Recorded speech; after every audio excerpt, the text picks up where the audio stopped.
the difference between congruence and equality.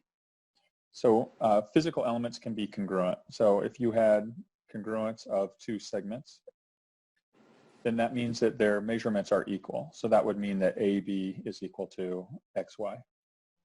If you have two angles that are congruent, then that means that their measurements, the measure of angle A and the measure of angle Z, are equal.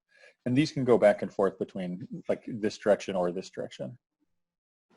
When you're looking at the relationship between congruence and equality, what you're going to see is if physical elements are congruent, then their measures are equal.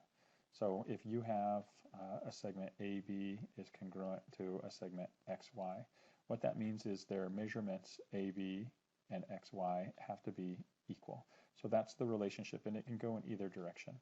Right? If we started with measurement, so let's say we took the measure of angle A is equal to the measure of angle X.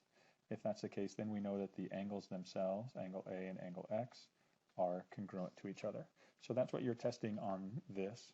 So here you're given two statements. Okay? One statement has to do with congruence, and one statement has to do with equality.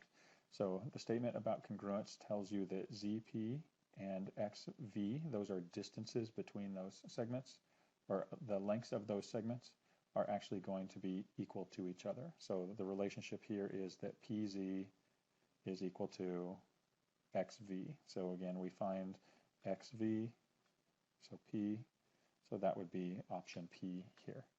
And in this example, we're given two angle measures are equal.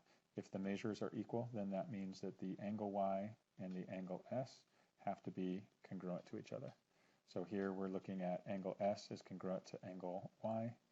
So it's just a matter of finding that measure from, or that angle from the drop down.